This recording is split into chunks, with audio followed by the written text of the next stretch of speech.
ऐसे क्वेश्चनों को करने का सबसे अच्छा तरीका है कि ये x बहुत परेशान कर रहा है, क्यों ना इस x को आप 1 मान लो, या आप चाहो तो आप इस x को 1 मान के सॉल्व कर सकते हो, जिससे कि अगर मैं a की वैल्यू निकालूं तो कितनी हो जाएगी डियर, -3। b की वैल्यू कितनी हो जाएगी, -1/3। Any problem, any problem? No problem. x को रिड्यूस किया है आपने, x को खत्म नहीं किया, रिड्यूस किया है केवल कि भाई कुछ तो रख दिया, x बराबर 1 रख दिया, a की वैल्यू ये आ गई, b की वैल्यू ये आ गई। सॉल्व कर सकते हैं, बिल्कुल करेंगे सर। आपने कहा सॉल्व ना करें, ऐसा हो सकता है, तो यहां आपने ये रखा और नीचे a -3 है और ये +1/3 हो जाएगा। और जब आप इसको सॉल्व करोगे तो 3 × 9, 9 माइनस मतलब -10/3 अपॉन 3 × 9 माइनस का 8/3। सॉल्व करने पर कितना आ रहा है, प्लस का 5/4। कौन सा ऑप्शन आपके सामने है? x बराबर 1 रखने पर कौन सा ऑप्शन आपको 5/4 प्रोवाइड करा रहा है? सर 2 ऑप्शन प्रोवाइड करा रहे हैं, x बर a और d। 2 ऑप्शन आपको ये प्रोवाइड करा रहे हैं, a और d। तो फंस जाते हैं ना यहां पर कि अगर आप x बराबर 1 रख रहे हो तो आपके 2 ऑप्शन यहां प्रॉपर प्रोवाइड, भाई ऑब्वियस सी बात है, x बराबर 1 रख के ऑप्शन देख लो कि कौन सा हिट हो रहा है, तो आप यहां कर सकते हो इस काम को। कोई इशू है? कोई दिक्कत है क्या? चलिए, तो सर कोई दिक्कत नहीं है, यहां तक तो हमें सही चल रहा है और दिख भी रहा है। तो सी और ए और डी में हमारा फिर कशमकश हो जाती है, फिर हमें क्या करना होता है, एक और वैल्यू माननी होती है। ठीक है, चलिए, तो सर क्या करें, दूसरा तरीका बेसिक। आप मुझे ये बताओ ए और बी में क्या रिलेशन है? तो मैं ये कह सकता हूं क्या कि सर ए बराबर आपका 1/b है, तो ए भी बराबर कितना हो जाएगा, 1 हो जाएगा। a गुणा b बराबर 1 आ रहा है, किसी को कोई दिक्कत है क्या? a इंटू बी बराबर आपका 1 आ रहा है। तो यहां से सर एक बात और समझ में आ गई मेरे कि भाई साहब बहुत जादुई काम हो गया ये तो क्या मैं कह सकता हूं कि ए और बी तो वेरी करेगा, आप कुछ भी वैल्यू ले लो, क्या फर्क पड़ता है? आप अगर इसको 3 मानोगे तो ये 1/3 होगा, आप इसको 2 मानोगे तो ये 1/2 होगा। बोलो, समझ में आ रही है ना बात? क्लियर है ना? तो क्योंकि उल्टा है भाई, सामने देखो तो सही। अरे भाई इनको गुणा कर दिया मैंने, कुछ सामने देख के करो, कमेंट मत करो, सामने देखो जो मैं कह रहा हूं कि भाई यहां पर जब इन दोनों का गुणा करोगे तो ये 1 हो रहा है ना, तो यहां पर सिंपल सी बात है, इस तरह से आपने किया। अब हम ये कहते हैं sir a + b upon a - b है। आप चाहें तो कॉम्पोनेंडो डिविडेंडो भी लगा सकते हैं, लगा दीजिए, या फिर आप चाहें तो मैं कह सकता हूं क्या कि आप a को 1/b रख दो।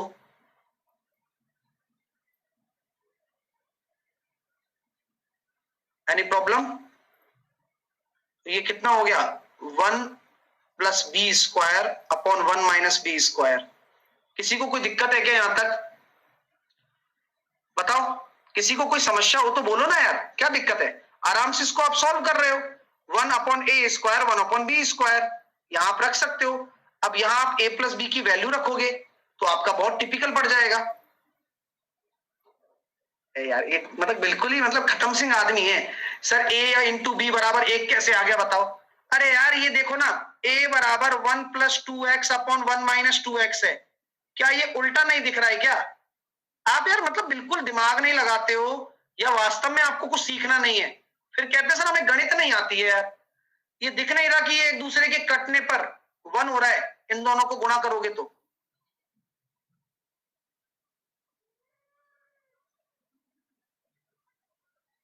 यही है ना, एक दूसरे को गुणा करोगे तो 1 हो रहा है, खत्म बात, सिंपल सी बात है।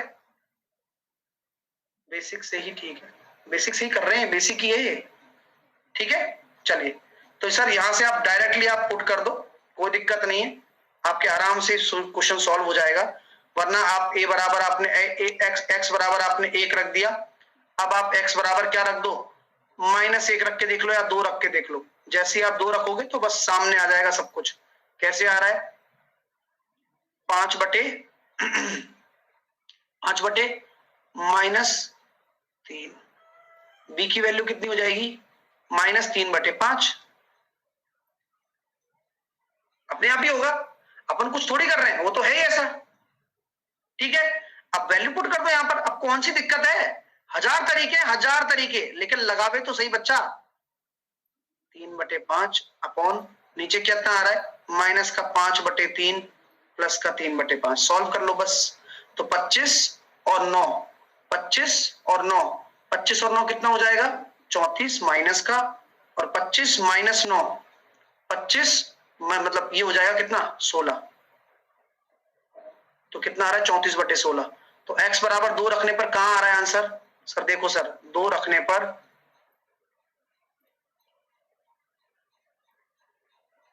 तो 17/8 आ रहा है। यही सही है, ऑप्शन नंबर ए। नेक्स्ट, अगला क्वेश्चन करिए।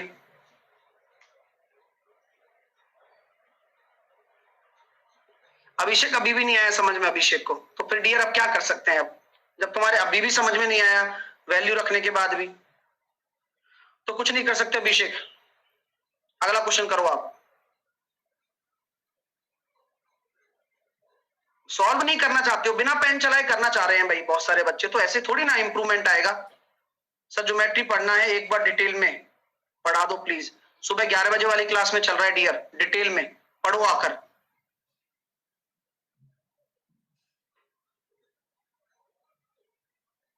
देखो ये कह रहा अभिषेक, यस सर ज्योमेट्री। अरे 11 बजे चल रहा है भाई, वही चल रहा है, ज्योमेट्री चल रहा है सुबह 11 बजे। चक्रवर्ती ब्याज है, वार्षिक रूप से संयोजित होने पर निवेश की गई एक निश्चित राशि 3 साल में इतने रुपए हो जाती है। पहले वर्ष के लिए ब्याज की दर 20%, दूसरे साल के लिए 40% और तीसरे साल के लिए 50% है। क्या लगाओगे? Pure successive case.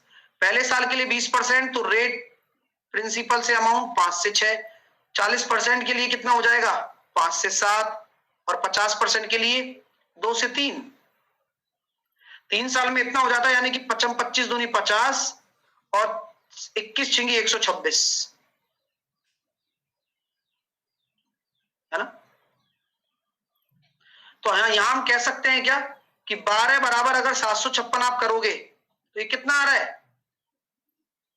अरे सर साफ साफ पता लग रहा है, 600 बार। तो 50 इंटू 600 करोगे तो 30,000 आंसर आ गया। ठीक है, क्योंकि ये कौन सा केस लगाया है? Pure successive case. Successive case क्यों लगाया? क्योंकि हर साल अलग अलग रेट थी। ये पहले साल के लिए, ये दूसरे साल के लिए, ये तीसरे साल के लिए। ये क्या होता है? ये प्रिंसिपल होता है, ये आपका अमाउंट होता है। अमाउंट को अमाउंट के बराबर कर दिया, हो गया काम। चलिए नेक्स्ट।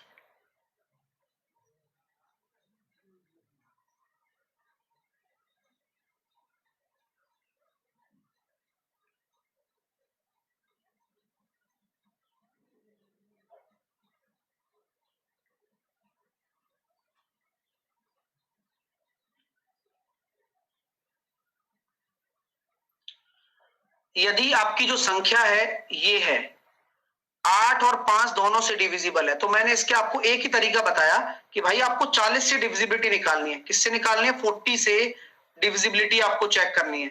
तो 40 से अगर डिविजिबिलिटी आप चेक करोगे, तो हमने पहली चीज तो आपको पहले ही बता रखी थी कि x और y का सबसे छोटा संभावित मान आपको यहां पूछा गया है। मैं आपसे कहना चाहता हूं, देखो भाई y तो 0 ही होगा। अगर y को आपने 0 मान लिया, तो उसके बाद नंबर आपको ये लिखना है फिर 62783x। y को भूल जाओ फिर आप। तो आपसे बोला गया है x का सबसे छोटा मान क्या हो सकता है कि भाई x की वैल्यू क्या रखूं कि 4 से डिविजिबल हो जाए। अब 4 से बात करनी है, 8 से नहीं करनी, क्योंकि आपने पूरा 10 लेकर चले गए हो आप। ठीक है सर, तो x की वैल्यू यहां 2 आएगी, और वही आपको लेना है क्योंकि आपको सबसे छोटी वैल्यू चाहिए। तो यहां पर आपकी x की वैल्यू 2 हो गई और y की वैल्यू 0 हो गई। ठीक है डियर, समझ में आ गया ना कि क्यों मैंने 2 लिया? एक बच्चा कह रहा ऑप्शन से। अरे भाई सब जानता है, मुझे पता है भाई, सब जानते हो आप। ऑप्शन से कर लेना मत, लेकिन मैं समझा रहा हूं, उस चीज को समझो पहले, है ना डियर? आप इंटेलिजेंट हो, ये सब जानते हैं, पूरा मोहल्ला जानता होगा आपका, है ना? चलिए, लेकिन जो समझा रहे हैं उसको समझो पहले। आइए,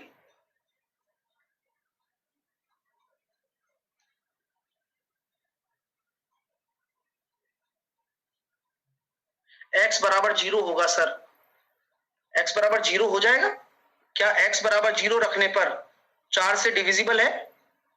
नहीं है। नेक्स्ट,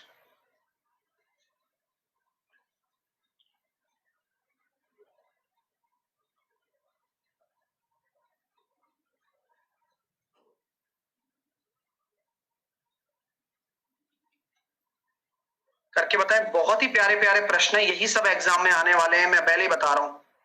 सर कैसे करेंगे अब? आइए, एक समबाहु त्रिभुज बोल दिया मैंने, ABC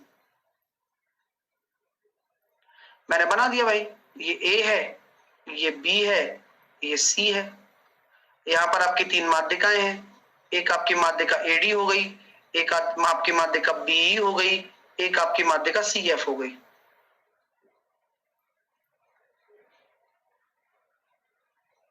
be, AD and CF जी पर एक दूसरे को काटती हैं। यदि समचतुर्भुज बीडी जीएफ का क्षेत्रफल इतना है, बीडी जीएफ, अब ये समबाहु त्रिभुज है, तो समबाहु त्रिभुज में बिल्कुल भी तकलीफ मत लो आप। क्यों? क्योंकि सब ये परपेंडिकुलर है, सब ये परपेंडिकुलर भी है, ये एंगल बाइसेक्टर भी है, तो एक तरीके से ये रोम्बस ही तो हो गया। इस पूरे रोम्बस का क्षेत्रफल आपको दे दिया 12√3, तो बी डी जी एफ का जो एरिया है वह कितना आ गया? 12√3 आ गया। ठीक है, तो आप मुझे बताओ इस तरह के कितने कितने बन रहे हैं? अगर इस पूरे ट्राइंगल की बात करूं तो इस तरह के कितने बन रहे हैं? एक ये रहा, एक ये रहा, मैं दूसरे पेन से बताता हूं, एक तो ये रहा सर, एक आपका ये रहा, और एक आपका ये रहा, तो सर 3 क्वाड्रिलेटरल बन रहे हैं। तो क्या मैं कह सकता हूं कि पूरे त्रिभुज का कितना हो जाएगा? पूरे ट्राइंगल ए बी सी का जो एरिया होगा वह इसका 3 टाइम्स हो जाएगा, यानी कि 36√3। अब बस लगा दो, त्रिभुज कौन सा है? समबाहु है, तो समबाहु त्रिभुज का एरिया कितना होता है? √3a² 4। √3 से √3 कट गया, तो a² बराबर 36 गुणा 4, और a की वैल्यू कितनी निकल कर आ गई? 9, क्या कहते हैं, 6 दूनी 12। ठीक है, इतना प्यारा क्वेश्चन है ये, समझना है, सोचना है, नहीं आता है तो कुछ सीखना है, यही क्वालिटी चीज है। आप सीखिए, हर एक क्वेश्चन में कितनी छोटी छोटी चीजें छिपी हुई हैं, आपको नहीं आती है, आप सीखिए बस। चलिए नेक्स्ट,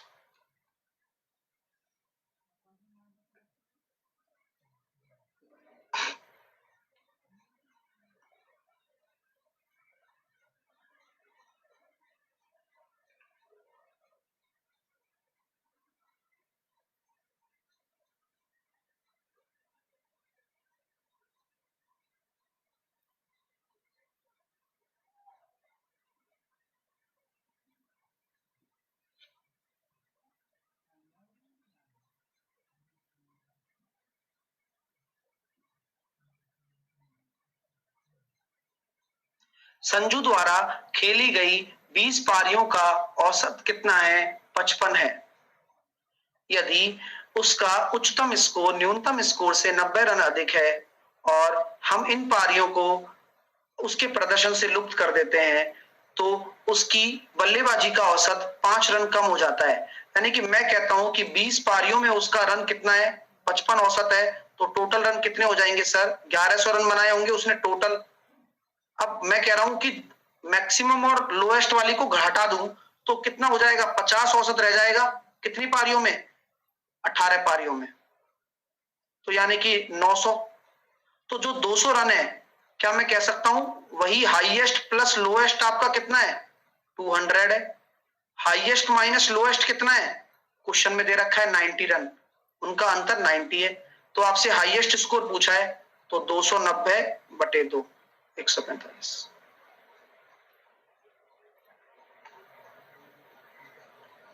हाईएस्ट निकाल दो, दोनों को सॉल्व कर दो, इनको जोड़ोगे तो 2h बराबर 290, h बराबर 145।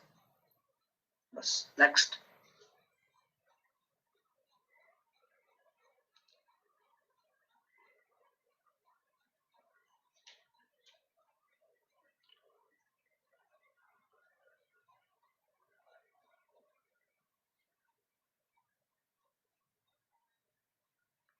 मुझे यार इन बच्चों पर कितना तरस आता है, मतलब कैसे पूछ रहे हैं 50 कैसे आ गया।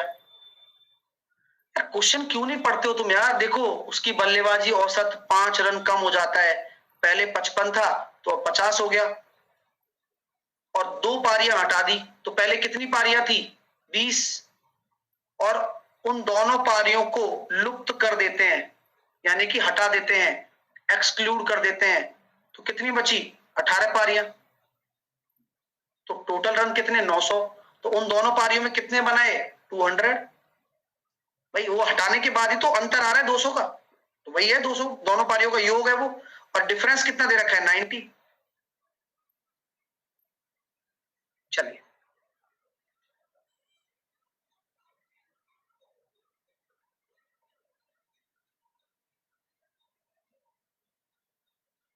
कैसे करोगे। साइन आपका कॉस के बराबर होता है, कब होता है जब θ1 प्लस θ2 बराबर आपका 90 डिग्री हो। तो 3x बराबर आपका 135, x बराबर आपका आ गया कितना 45, तो cot 45 की वैल्यू हो जाएगी 1, तो 1 आपका राइट आंसर। नेक्स्ट।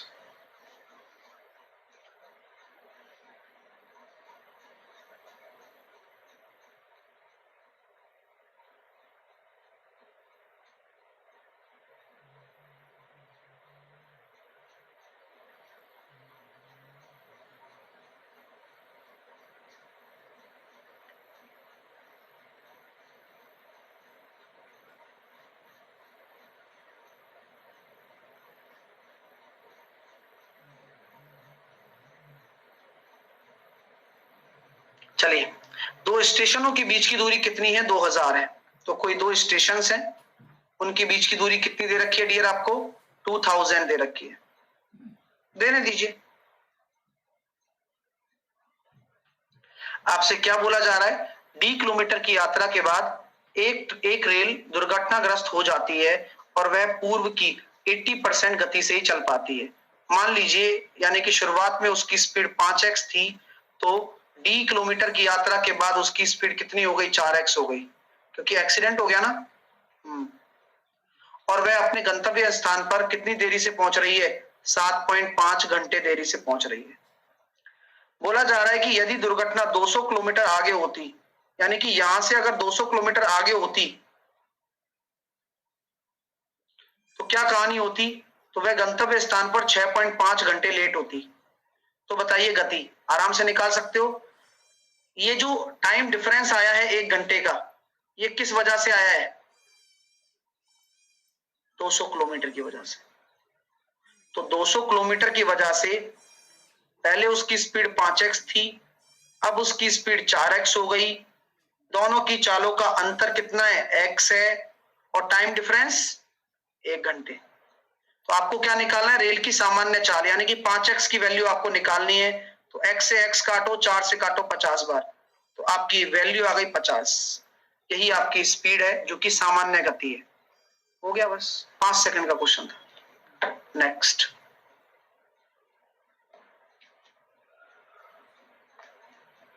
पांच एक्स ही क्यों लिया, क्योंकि 5x ही तो होता है ना, 80% क्या होता है 4/5, तो 5x is the base and 4x reduced.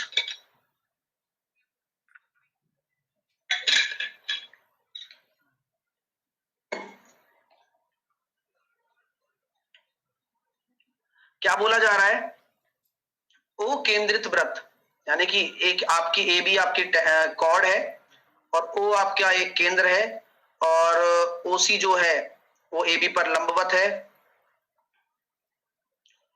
ये ओ है, ये सी है, ये परपेंडिकुलर है, ये 6 है, वृत्त की त्रिज्या 10 है, तो ये 8 हो गया, तो ये 16 हो गया। लो देखते ही आंसर आ रहा है, 6 8 10 ट्रिपलेट जिंदाबाद। नेक्स्ट,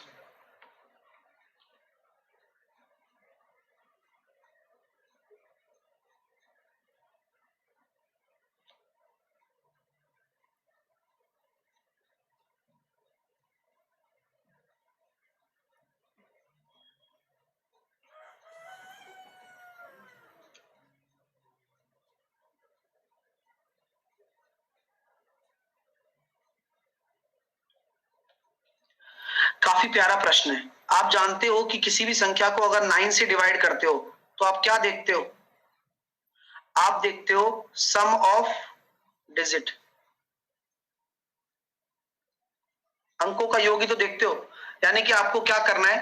अंकों का योग करना है। आपको किसी भी अंक को क्या करना है? 201 से लेकर 250 तक जोड़ना है। सही है? 201, 202, 203 इस तरह से आपको क्या करना है? अंकों का योग करना है। तो मैं आपसे एक बात कहना चाहता हूं यार, आप योग भी तो निकाल सकते हो डायरेक्टली फिर तो। यानी कि कुल मिलाकर आप यही तो करना चाह रहे हो, 201, 202, 203 यही सब करना चाह रहे हो ना आप? तो आप मुझे एक चीज बताओ फिर,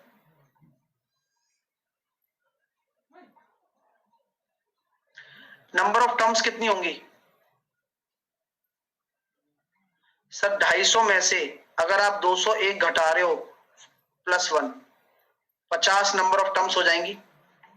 और SN क्या होता है? n पदों का योगफल। तो सर वो होता है n/2 a + l। तो पहला पद क्या है और अंतिम पद क्या है? दोनों पता है। तो सर n/2 हो गया 25, क्योंकि 50/2 25, और 201 + 250। तो जब आप इसको सॉल्व करोगे तो 451 × 25। अब आपको 9 से डिवाइड करना है बस। तो 9 से डिवाइड करूंगा तो कितना आ रहा है? -2, 9 पड़म 45 प्लस का 1। तो यहां से कितना आ गया गुरुजी? -2 आ रहा है अपॉन 9। तो एक तो नेगेटिव रिमाइंडर आ रहा है -2 और एक पॉजिटिव रिमाइंडर आ रहा है +7। कोई गुणा करने मत बैठ जाना कि गुणा करके फिर डिवाइड करने बैठ रहे हो। चलिए नेक्स्ट,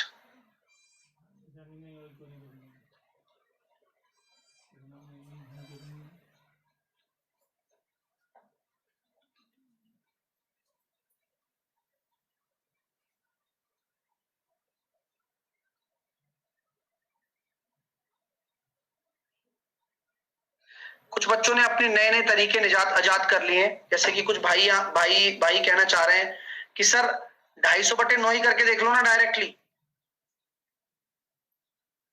ये कहते हैं ना, जब कोई क्वेश्चन बन जाता है उसके बाद मीम बन रहे हैं, तो ये वो वाले मीम है। देखो, और किसी के पास कोई विचार है तो बता दो, शेयर कर लेते हैं। भाई तरीका जो है उस तरीके पे फोकस करने की बजाय तुम क्या क्या दिमाग लगाते हो, फिर कैसे सही सीखोगे? आपको सही सीखना है डियर। चलिए,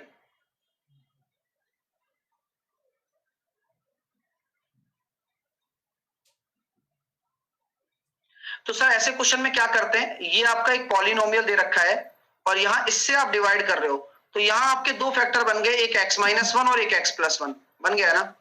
यस। तो सबसे पहले आपने क्या किया कि इस बहुपद में x बराबर 1 रखा। x बराबर 1 रखने पर तो क्या आ गई इक्वेशन? 1 + 2 - a - b बराबर 0, क्योंकि पूरी तरह विभाजित है तो फैक्टर होगा, तो 0 के बराबर हो गया। तो a + b बराबर यहां से निकल कर आ गया 3। तो कौन से ऑप्शन में आ रहा है उससे भी दे सकते हो। ये 3 आ रहा है क्या? नहीं आ रहा। ये 3 आ रहा है क्या? नहीं आ रहा। ये 3 आ रहा है क्या? नहीं आ रहा। Only option number C. तो पहले से ही कर सकते हो। अगर ऑप्शन के थ्रू पूरा सॉल्व करना है तो दूसरी इक्वेशन का भी यूज करो, x बराबर -1 रखने पर। जैसे ही रखोगे तो ये हो जाएगा -1, ये हो जाएगा +2, ये हो जाएगा +a और ये -b बराबर 0। तो यहां से इक्वेशन बन गई a - b बराबर -1, सॉरी, हाँ -1। तो a बराबर कितना आ जाएगा? 2a बराबर आपका आ गया 2, दोनों को जोड़ने पर a बराबर आ गया 1, b बराबर आ गया 2। काम खत्म। नेक्स्ट, शंकर कह रहा है -2 होगा। शंकर हम गलत है भाई, तुम -2 लगा के लिखो। अब क्या करूं बताओ, जब तुमसे सॉल्व नहीं कर पा रहे हो तुम, हम क्या करें बताओ, और तुम बोल और देते हो कि -2 होगा बस। अब उसमें कुछ नहीं कर सकता टीचर। नेक्स्ट,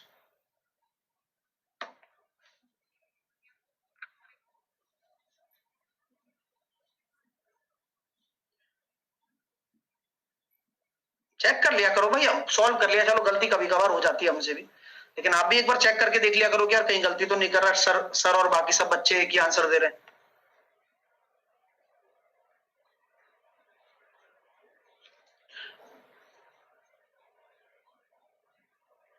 एक महामारी के दौरान बाबूलाल एक लालची दुकानदार को 44% की हानि पर अपनी वस्तुएं बेचने का वादा कर देता है, और लेकिन वह 1 किलोग्राम के स्थान पर 910 ग्राम का उपयोग करता है, तो वास्तविक हानि क्या होगी? एक्चुअल में बाबूलाल क्या कह रहा है कि भले देख भाई 100 की जगह 44% की हानि में बेचूंगा, यानी कि 56 पर ही बेच दूंगा, लेकिन 1 किलोग्राम की जगह वो क्या दे रहा है, 910 ग्राम ही दे रहा है, लेकिन थोड़ा बहुत प्रॉफिट यहां से वो अर्न करने की कोशिश कर रहा है। 91 to 100, तो 100 से 100 कट जाएगा, तो 91 to 56 कितने का लॉस आ रहा है डियर, कितने का लॉस हो गया?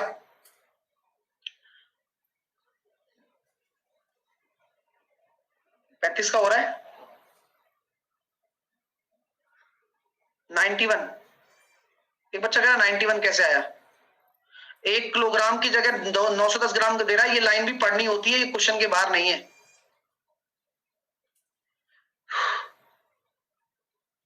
13 से काट सकते हो, काटना चाहो तो 13 सत्ते 21 में, और सॉरी 7 से काट सकते हो, 7 से कट गया 13 बार, और 7 से कट गया कितनी बार, 8 बार, तो कितने का आ गया लॉस, 5 का 13 के रेस्पेक्ट में, तो 1/13 होता है 7.69, तो 7.69 को अगर आप 5 से गुणा कर देते हो तो आंसर आएगा 38.45, ऑप्शन नंबर सी।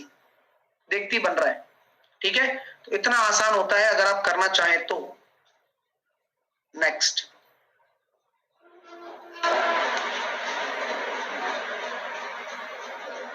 अच्छा क्वेश्चन नंबर 8 रह गया क्या? नहीं करा तो दिया यार, एक बच्चा कह रहा है बता दीजिए।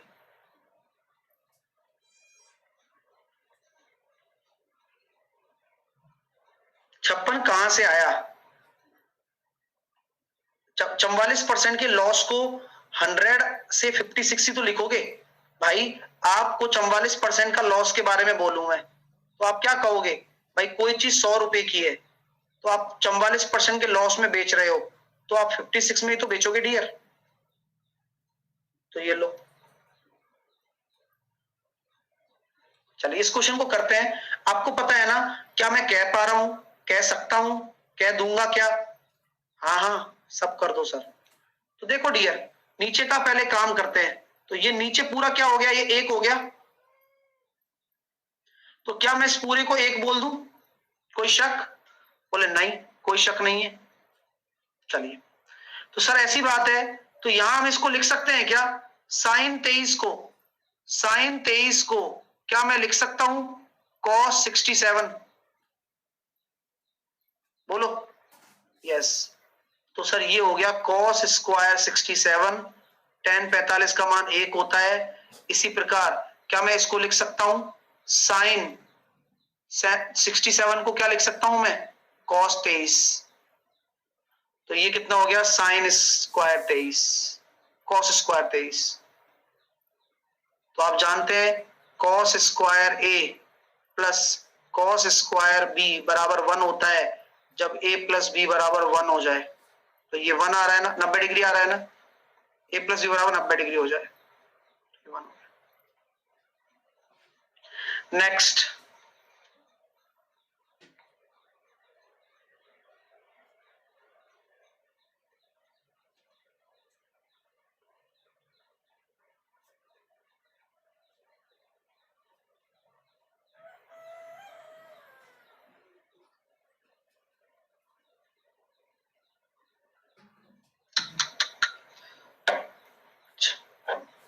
बताओ यार, नीचे 2 भी होगा ऐसे बोल रहे हैं कुछ। अरे भाई वो पूरा 2 है नहीं, पूरा 1 है, वो कट नहीं जाएगा क्या वो? ये हालत है इनकी, बताओ। नेक्स्ट,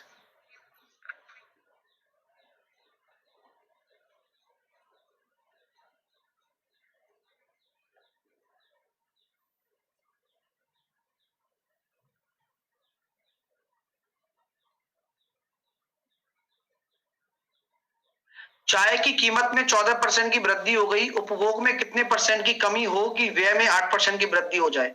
तो हम जानते हैं कि चाय की प्राइस 100 से 114 हो गई, उपभोग को आप x से y मान लो, लाइन ऑफ कंक्लूजन आपका एक्सपेंडिचर है जो कि कितना हो रहा है 100 से 108। सॉल्व करने पर आप जानते हैं 100 से 100 कट जाएगा, 114 से 108 कंजम्पशन का रेशो आएगा। अब चाहे भले से आप इसको सॉल्व कर सकते हो, फर्दर आप इसको सॉल्व करो, कितना निकल कर आ रहा है? कमी हो रही है 6 की 114 के रेस्पेक्ट में इनटू 100। तो बाकी आप इसको सॉल्व कर लेंगे तो 3/57 इंटू 100, तो लगभग कितना आ रहा है? 1/19। तो 1/19 कितना होता है? 5.26, यानी कि ऑप्शन नंबर डी आएगा। लगभग पूछा है 1 दशमलव के स्थान तक, तो 5.26 ऑप्शन नंबर डी आपका राइट आंसर है। चलिए नेक्स्ट, भाई जयप्रकाश ने घोषित कर दिया, एक मिनट क्या आया नई ताजा खबर? जयप्रकाश कह रहे हैं 12 का आंसर 2 होगा। जयप्रकाश चलो आज तुम बता ही दो यार, ये 2 कैसे होगा? कम से कम सीखने को मिलेगा आप सबको। अब जयप्रकाश सिखाने वाले हैं, जादू दिखाने वाले हैं अभी। बताओ भाई जयप्रकाश। अरे भाई यहां केवल क्या बचा? कॉस स्क्वायर बचा है, यहां हमने कॉस स्क्वायर बचा है, और इन दोनों का पेयर बनाकर एक होता है, ये वो है। समझो यार, मतलब जब जो चीज बोल दी, पढ़ा दी, एक्सप्लेन कर दी, उसके बाद भी अगर तुम्हें डाउट आ रहा है तो या तो तुम्हें एक्सप्लेनेशन पे भरोसा नहीं है, या तुम अपनी गणित को बदलना ही नहीं चाहते हो। क्या सीखोगे फिर तुम? बताओ भाई। आप बच्चा सॉल्व भी तो कर सकता है, हाँ यार ये सही है, इस तरह से ऐसे कर दिया, ठीक है, हो गया काम। तो मतलब इससे क्या होता है, और बच्चों को लगता है, जैसे कि आप अभी बोल दिए कि 2 होगा, अब और बच्चों को क्या लगेगा कि यार मेरा भी 2 आ रहा था, क्योंकि 2 सबका आ जाता है, क्योंकि जो गलती करेगा उसका 2 ही आएगा, यही होता है। तो आप उस चीज को समझा करो, जो भी गलती हो रही है उसको सीखो, हो जाएगा खत्म सारा डाउट। चलिए अब इस क्वेश्चन को करो। और इस बार पता है ना आपको, इस बार सैटरडे को क्या होने वाला है, मैं पहले ही बता चुका हूं। इस सैटरडे को बहुत बढ़िया सेशंस आने वाले हैं। इस सैटरडे को मैं आपके 3 चैप्टर कंप्लीट कराने वाला हूं। 3 बजे मैं आपको कराऊंगा सिंप्लीफिकेशन, 5 बजे मैं आपको कराने वाला हूं क्या? पार्टनरशिप, और 8 बजे सीटीएम, और 10 बजे आयु, एज। तो काफी बेसिक से बताऊंगा, सिंप्लीफिकेशन की प्रैक्टिस करेंगे, पार्टनरशिप का बेसिक होगा और क्वेश्चन होंगे, और एज के बेसिक और क्वेश्चन होंगे, और ये एक्सपेक्टेड पेपर होगा। तो इस शनिवार का ये प्लान है पूरा, शनिवार। इस क्वेश्चन का जवाब दो।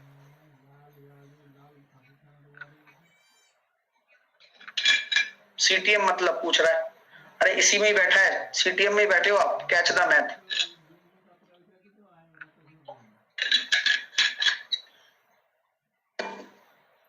चलिए वह न्यूनतम मान क्या होगा जिसे 1812 को 7, 11 और 14 से विभाजित बनाने के लिए इसमें जोड़ा जाना चाहिए? तो 1812 को 7, 11 और 14, यानी कि एलसीएम कितना आ गया? 154।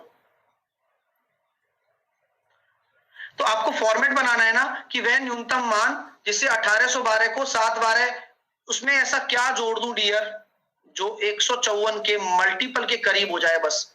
तो के की वैल्यू क्या रखी जाएगी? 12 या 13? रख के देखो भाई, 12 रख के देखो, 12 चौके 48, 12 रखने पर आ जाएगा। तो 1812 प्लस एन 1848 आ रहा है, तो ऑप्शन नंबर बी आपका राइट आंसर है। चलिए नेक्स्ट,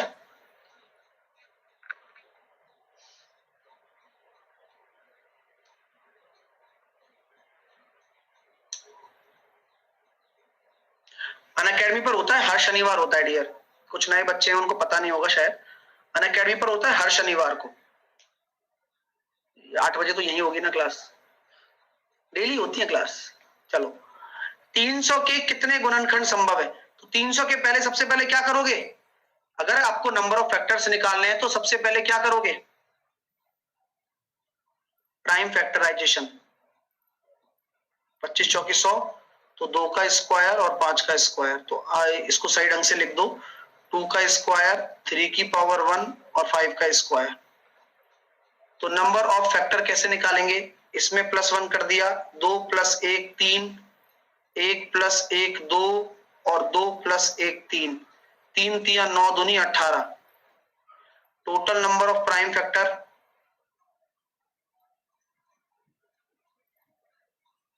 प्राइम फैक्टर अभाज्य गुणनखंड कितने होंगे? तो सर 2 और 1 3 और 2 5, तो अभाज्य गुणनखंड में केवल पावर जोड़ देते हैं। Total number of distinct prime factor यानी कि पृथक अभाज्य गुणनखंड, तो वो होंगे केवल 3, क्योंकि जो आपकी एक्चुअल प्राइम नंबर्स हैं वही आपके पृथक अभाज्य गुणनखंड कहलाते हैं। Even number factor, even factor कितने होंगे? तो सर इवन फैक्टर के लिए आप क्या करो, इवन फैक्टर के लिए आप इवन को तो ले ही रहे हो, साथ के साथ में आपको यहां पर क्या करना है कि आपको एक छोड़ देना है। तो इवन वाली पावर को तो एज इट इज ले लो, जो है 2, उसके अलावा बाकी जो है ना, 3 की पावर 1 है तो इसको 2 लो, 1 बढ़ाकर इसको भी आपने क्या लेना है? 3 लेना है। तो 12 आपके इवन फैक्टर हो गए। तो और के लिए क्या करेंगे? टोटल कितने थे? 18 थे ना, तो इवन घटा दो, तो 18 में से 12 चले गए तो 6।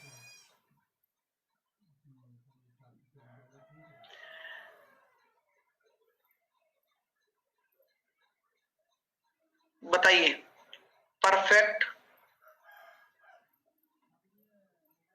फैक्टर यानी कि परफेक्ट स्क्वायर फैक्टर कितने हैं? Number of perfect square factor यानी कि पूर्ण वर्ग गुणनखंड कितने होंगे जो पूर्ण वर्ग बना सकते हैं? तो सर कैसे ले इस चीज को?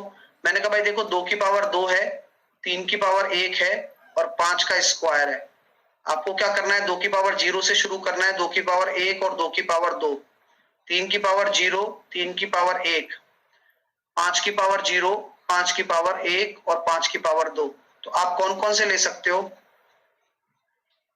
2 की पावर 0 ले सकते हो, 2 की पावर 1 नहीं लेना है, 2 की पावर 2 लेना है। तो यहां से कितने निकले? 2, यहां से केवल 1 और यहां से भी आपके कितने निकलेंगे? 2। तो कुल मिलाकर आपके कितने हो जाएंगे? 4 आपके परफेक्ट स्क्वायर फैक्टर हो जाएंगे। ठीक है, परफेक्ट क्यूब कितने हैं? परफेक्ट क्यूब 1 होगा।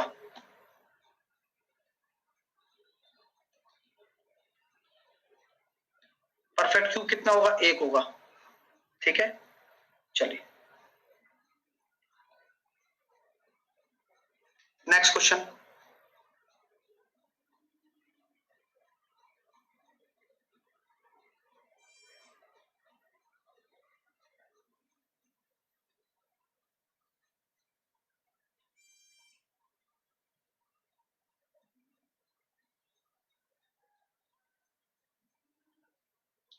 चलिए,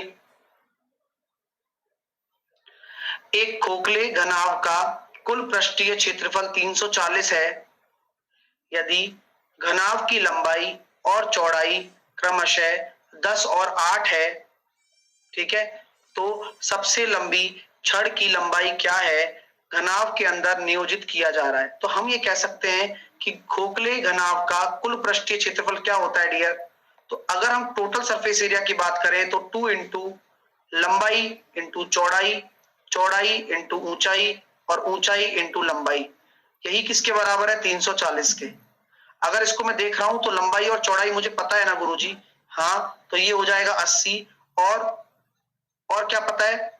और कुछ नहीं पता। चौड़ाई और ऊंचाई और लंबाई बराबर 170। अब 80 घट जाएंगे तो 90 बचेगा, तो 18 h बराबर आपका आ गया 90, h बराबर आ गया 5, तो हाइट बराबर 5 आ गई। तो डायगोनल कितना होता है? तो अगर हम विकर्ण निकालना चाहते हैं तो l स्क्वायर यानी कि 100, b स्क्वायर यानी कि 64 और 25, तो टोटल आपका योग आएगा, वही डायगोनल होगा, वह हो रहा है 189। तो 189 का हो जाएगा 3√21। तो ऑप्शन नंबर डी। जिनका भी बी आ रहा था, पता नहीं भाई कैसी तो कैलकुलेशन कर रहे हो, क्या कर रहे हो। नेक्स्ट करो।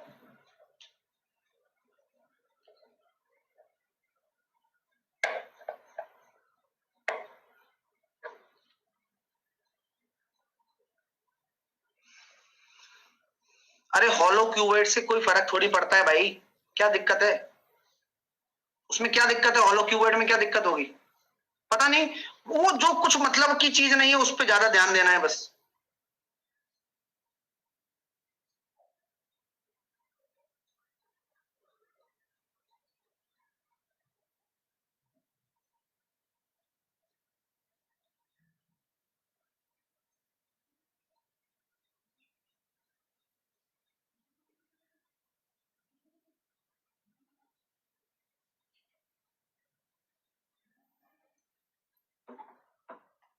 केवल अनीता एक काम के 3/5वें भाग को 105 दिनों में पूरा कर सकती है। सुनीता काम के 1/3 भाग को 50 दिनों में पूरा कर सकती है। तो अनीता 3/5 भाग को 105 दिनों में पूरा करती है, तो पूरे काम को कितने में करेगी? 175 में। तो अनीता पूरे काम को 175 में कर रही है, और सुनीता 1/3, तो सुनीता पूरे काम को कितने में करेगी? 150 में। तो एलसीएम ले लो, 25 सत्ते 175, 25 छिकी 150, तो 25 इंटू 6 इंटू 7, गुणा मत किया करो, ऐसे ले लिया करो। तो यहां से एफिशिएंसी अनीता की निकल कर आ गई +6 और सुनीता की निकल कर आ गई +7। ठीक है सर, ठीक है। अब क्या बोला जा रहा है? तो मिलकर काम करते हुए अनीता और सुनीता काम का इतना भाग, तो काम का देखो कितना भाग, 25 इंटू 6 इंटू 7 का 26/35वां भाग। सुनना, कितने दिन में करेंगी दोनों मिलकर? तो 7 और 6 13, ये आ गया, और लो पूरा सॉल्व हो जाएगा। 13 दूनी 26, 7 पंजे 35, 5 25, 60 दिनों में करेंगे, 60 डेज। सिस्टमैटिक तरीके से सॉल्व करते जाओ, कभी गलत नहीं होगा। ठीक है, चलिए। हाँ, एक बच्चे देखो क्या ढूंढा है उसने, ए और बी सेम है। अरे आंसर तो 60 आ रहा है यार, छोड़ो ना उसको। नेक्स्ट।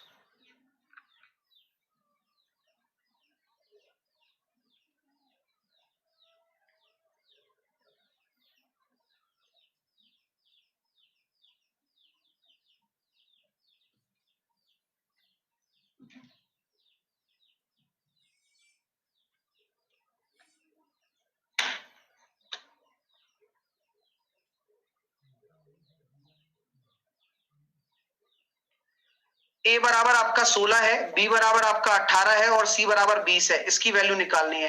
अब जब ये चीज आ जाए तो आप वैल्यू पुट तो कर नहीं सकते हो, तो एक फॉर्मूला आपको बताया हुआ है ना, वो लगा दो, a plus B plus C by 2, और ये फॉर्मूला आज काम आ गया, a माइनस बी का whole square plus B minus C का whole square plus C minus A का होल स्क्वायर। वैल्यू पता है, a plus B plus C by 2 करेंगे तो कितना हो जाएगा? 16 और 8 24, 24 और 10 34 और 20 54/2, और a माइनस बी का होल स्क्वायर कितना है? 2 का स्क्वायर 4, बी माइनस सी 2 का स्क्वायर 4, सी माइनस ए 4 का स्क्वायर 16, 54 इंटू 12, यूनिट डिजिट जिंदाबाद। यूनिट डिजिट से कर सकते थे। आपका जो इकाई अंक आ रहा है वह कितना आ रहा है? 4 दूनी 8। सिंपल। नेक्स्ट।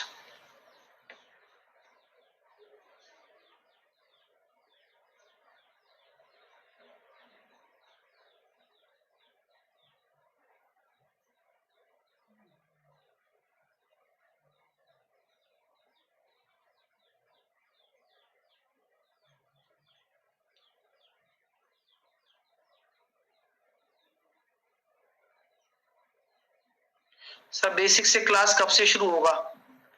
जब से तुम पढ़ना शुरू करोगे। बताओ कब से पढ़ना शुरू करना चाह रहे हो?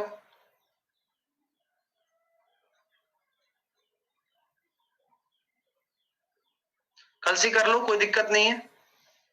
फाउंडेशन बैच ज्वाइन करो, उससे बेस्ट पूरा इंडिया में कोई भी टीचर नहीं पढ़ा सकता बेसिक।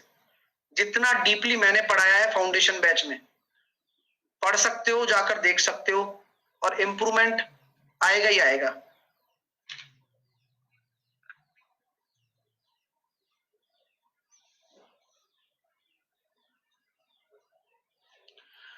एक ट्रेन सुबह 11:30 बजे दिल्ली से चलकर उसी दिन दोपहर में 5:30 बजे जयपुर पहुंचती है। ये बहुत अच्छा क्वेश्चन है, कृपया करके ध्यान देना। नहीं, आज 10 बजे क्लास नहीं है, कोई पेपर नहीं है तो क्लास भी नहीं है। तो क्या हो रहा है भाई, देखो बहुत अच्छे से समझाऊंगा, सब लोग ध्यान देना, ठीक है? दे सकते हो तो। ये दिल्ली है और ये जयपुर है। तो आप क्या कर रहे हो सर, दिल्ली से जयपुर जा रहे हो, और दिल्ली से जयपुर ये 11 बजे 11:30 AM हो रहे हैं सुबह, और शाम को 5:30 बजे पहुंच रहे हो आप जयपुर।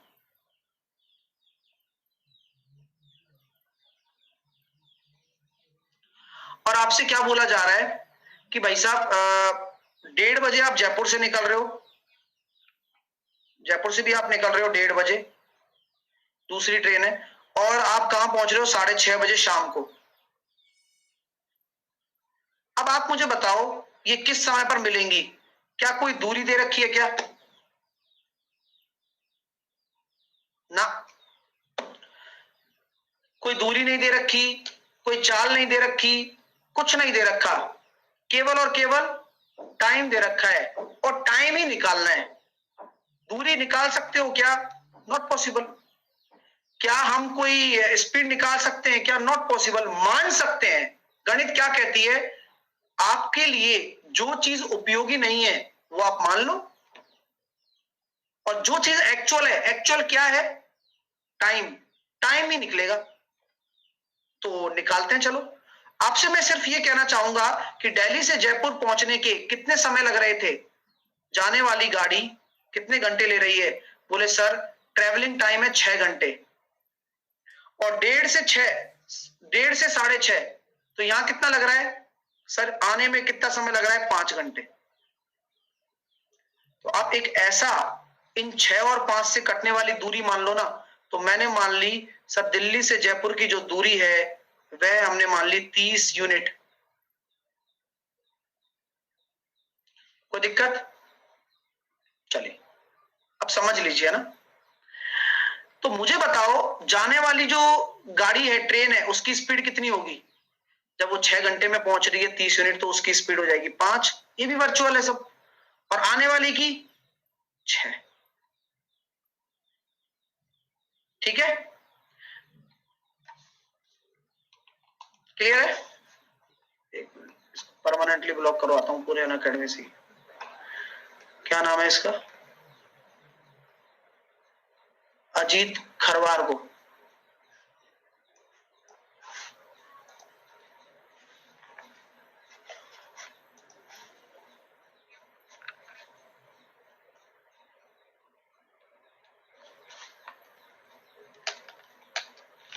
चलो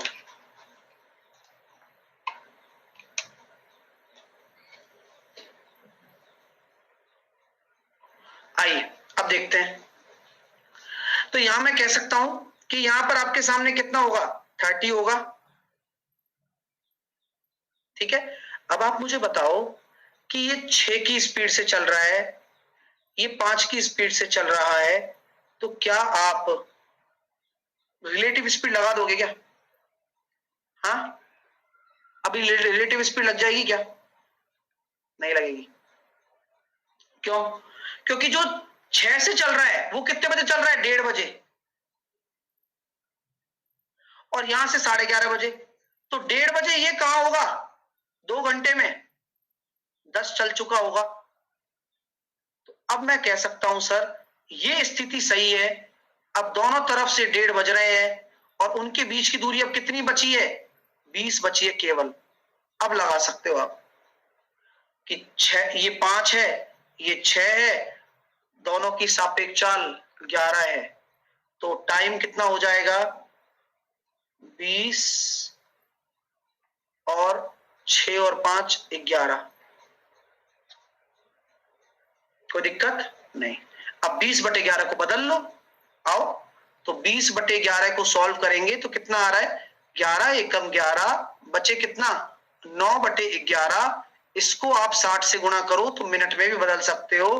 तो 1 घंटे 9 छक्की 54 540/11 को हम लिखेंगे तो 11 चौके 44 बचे 10 और 11 नाम 99, तो 1 घंटे 49 मिनट।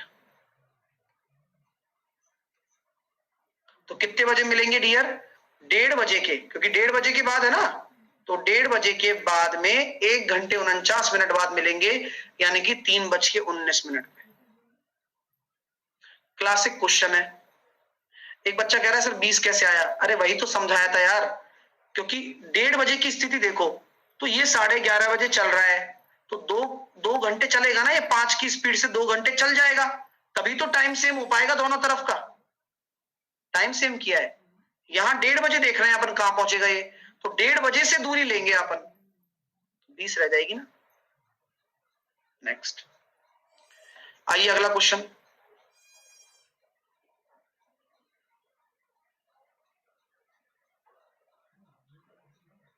तीस माना है ना, एलसीएम माना था 6 और 5 का। तो दो वृत्त दे रखे हैं जिनकी त्रिज्या 6 और 11 है, उनके केंद्रों के बीच की दूरी की दे रखी है 13। तो बताइए डायरेक्ट कॉमन टेंजेंट, आप सब लोग समझदार हो, केंद्रों के बीच की दूरी कितना है 13, ट्रिपलेट बन रहा है वैसे तो, 13 का स्क्वायर, इन दोनों का अंतर 5 का स्क्वायर, तो 5 12 13, तो 12 आ जाएगा डायरेक्टली। नेक्स्ट डीसीटी में क्या आता है सर, डीसीटी कैसे निकालते हैं, डायरेक्ट कॉमन टेंजेंट निकालना है तो देखो ये फॉर्मेट तो फिक्स रहता है, केंद्रों के बीच की दूरी माइनस तो रहेगा ही रहेगा, डीसीटी में R1 माइनस R2 होगा, और टीसीटी में केंद्रों के बीच की दूरी माइनस तो रहता ही है, यहां R1 प्लस R2 होगा, बस खत्म बात। नेक्स्ट, और ये चीजें हम समझ सकते हैं किससे, ट्रांसवर्स कॉमन टेंजेंट ये, डायरेक्ट कॉमन टेंजेंट ये।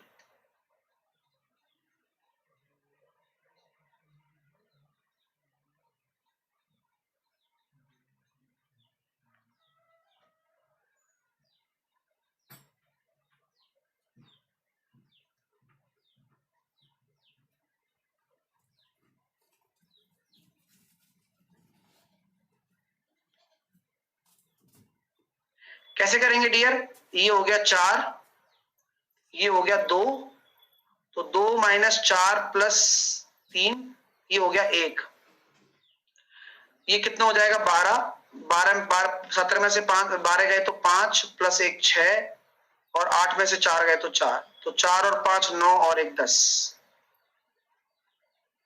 नेक्स्ट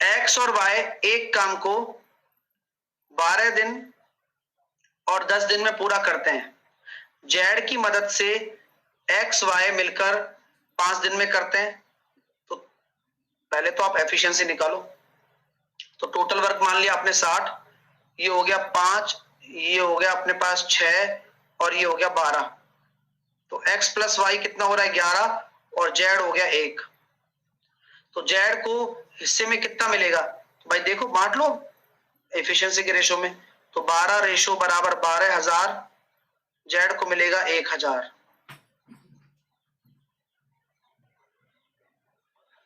आपकी प्यारी सी डीआई आपके सामने है, समझ लीजिए।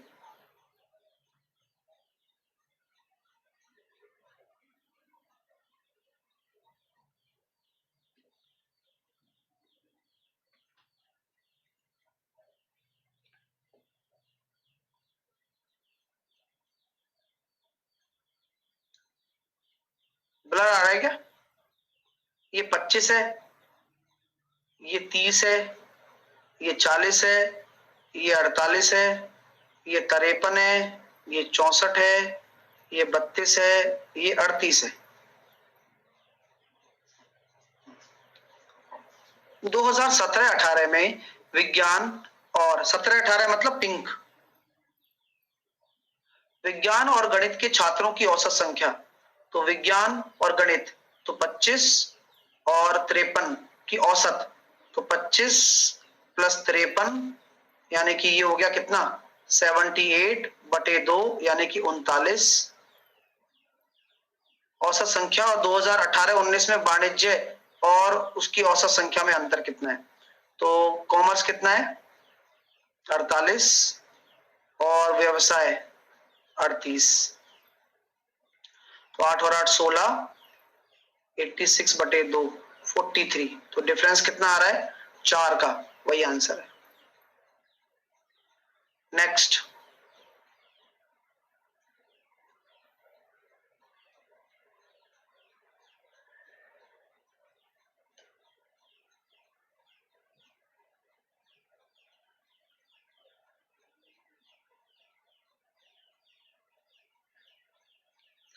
दो 2017-18 और 2018-19 में परीक्षा में उपस्थित होने वाले छात्रों की कुल संख्या का अनुपात बताइए। 2017-18 में जोड़ लो, ये 25 है, ये 40 है, तो 65, 65 और 3, 65 और कर सकते हो 53 और 32। जब सबको आप जोड़ दोगे तो कितना निकल कर आ रहा है सर? निकल कर आ रहा है ये 150 आ गया, और इनको सब जोड़ोगे तो कितना आ जाएगा 180 आ जाएगा। तो रेशो निकालोगे तो कितना आएगा 5:6। Next one,